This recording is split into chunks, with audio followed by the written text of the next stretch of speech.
Greetings. This is a quick review of these Linkind Wi-Fi smart bulbs and a comparison with my Calex smart bulb, which up until recently was the only smart bulb I had in the house. So I haven't got them set up on Alexa. I've just got it set up with the basic Calex app, and I have this one set up with an app as well. Sorry, not that one. Yes, that one. That one is set up with the app. This one has not yet been set up with the app. So it's, as you can see, it's an LED light bulb, well, obviously, but these are RGB ones. So I'm just going to show you now. If I bring up the Calex app,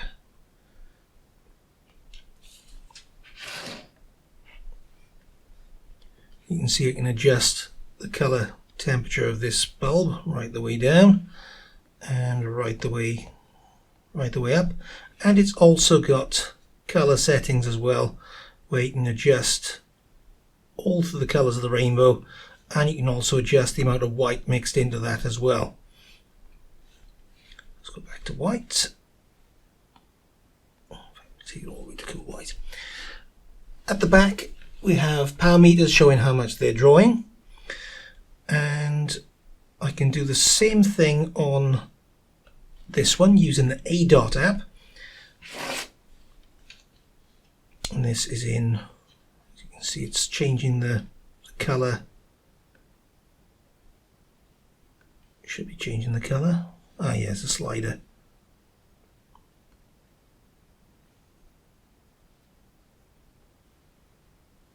Once it realized, there we go.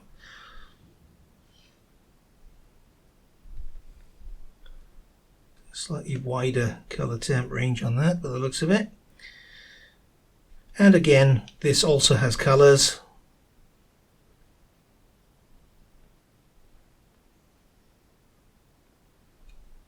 Like that. First of all, I'm going to take these bulbs and turn them off, because this is something I've noticed. If I turn the smart bulb off and I go to the Calex app and I turn the Calex one off as well, the Linkind bulb has gone down so low that the meter doesn't even want to read it.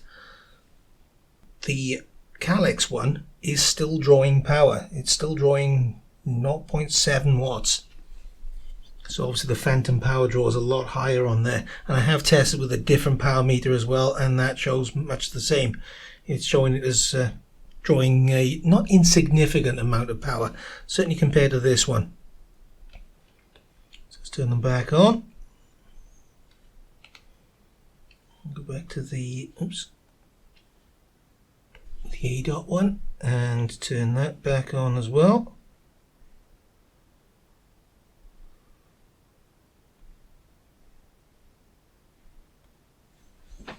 Something else of note, I'm going to take that one into color mode. Well, I'm going to take them both into, I'll give them a bit of a little bit of blue like that.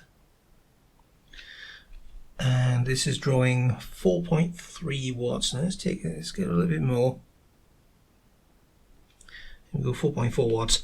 And I'm going to do the same thing with the Calex one. Let's put it into color mode, and you can see it's a lot dimmer. This is with as much white as I can bring in. I'll bring that to blue, and that's pure blue, and then all the way up. There's a lot less light output from here. I'm not sure if the camera is picking up that well. If I bring them so they're both central to the camera. Yeah, I think you can see there's, well, the camera's picking up more of a halo on this one because this one's brighter. For me to get that one down to the same brightness, I have to go to here and actually take the brightness down, I think. And it realizes I am, oh, there we go, that's done it.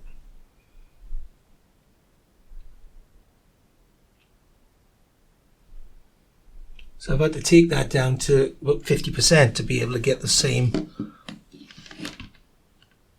white output as this one when it's in full brightness mode, just in washed out color mode.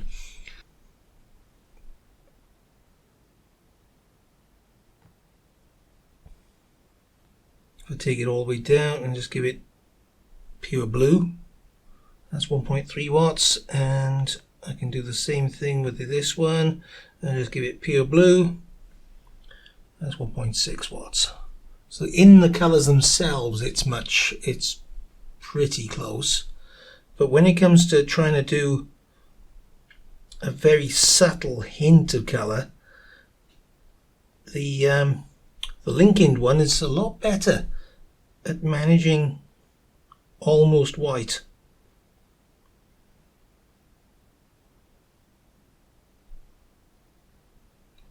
So that's the two in action. I'm just going to take the Calex back to a normal white color, because I normally use this one in the dining room, and I shall unplug that. And one thing I've noticed with the Calex as well is going to seem to be non-stop criticism of the Calex one, but it is what it is.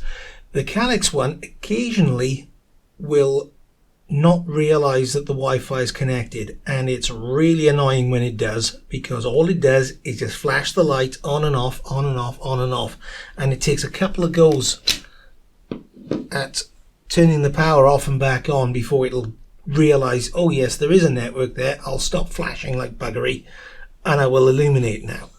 So this one is already configured. I'm going to add the other one.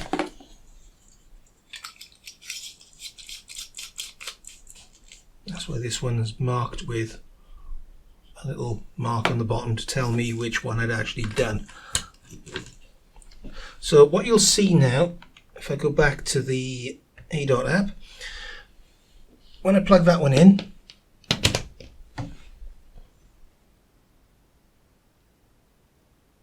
it does that, and now it's up and running, and it'll function like this. You could have the light. You wouldn't have to use it as a smart bulb, but that initial sequence, it's gonna wear a bit thin, but a bit quickly.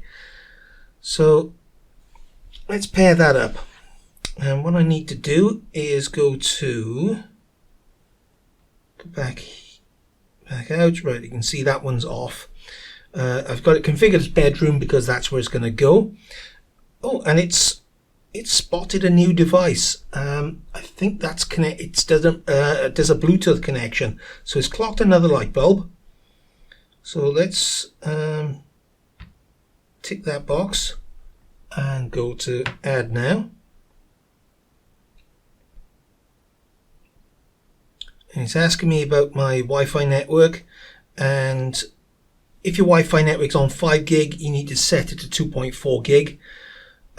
If you've got a dual band and both SSIDs are the same for both 2.4 and 5 gigahertz, you'd probably want to temporarily turn off your 5 gig Wi-Fi or tweak your 5 gig Wi-Fi to a different SSID, and then set this thing up and change it back if it doesn't work straight off the bat.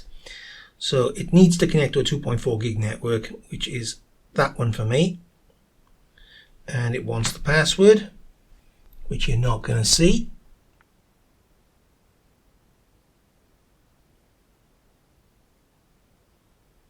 That's connected. That's done. Assign to a room. Yeah, I can assign. I've only got the one room set up, so I'm going to I think it's already selected, so just confirm it and done. So this now has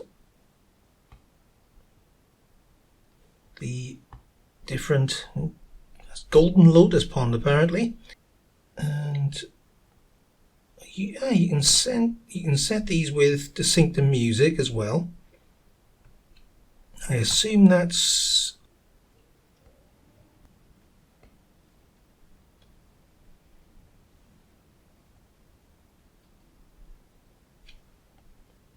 now this uses the microphone in your phone, or in this case the iPad. Let's try that. Is it going to ask me for permission? Only color capable lights are available. Yeah, there's one device in there at the moment because the other one isn't on yet. Test.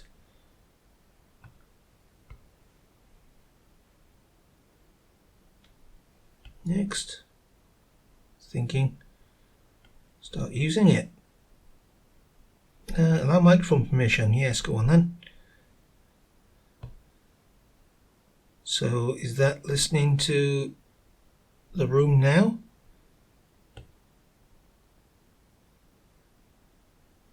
Now it is. So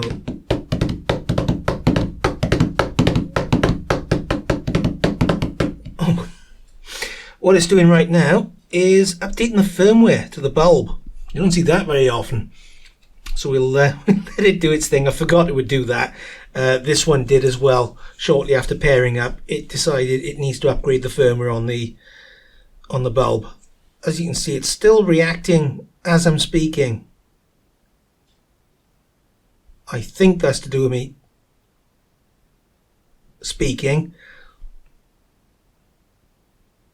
Yeah, as I'm talking, it's doing its sequence, but it's actually doing its firmware upgrade at the moment anyway. So I'd best not turn it off at the moment.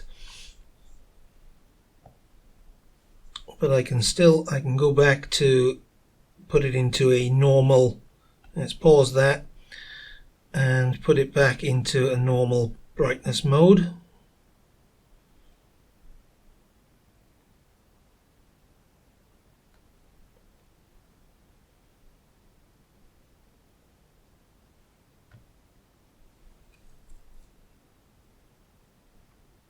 There we go,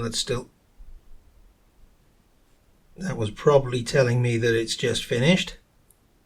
We'll see. You can see this one is off because this one is in my hand, because I only have the one adapter. The fitting upstairs uses threaded bulb. And there we go, that's available. So that's the Linkind Wi-Fi smart bulb. I'm impressed. How the reliability remains to be seen, but the fitting it's going into has already popped 2 of the little Tesco bulbs. So we shall see. The question is, can I pair these bulbs together? Because I'd like them to behave as a pair because they're in the same fitting. Yes, I can, right off the bat. Cool. Hope someone finds that interesting. So it'll be interesting to see how these pan out. Thanks for watching.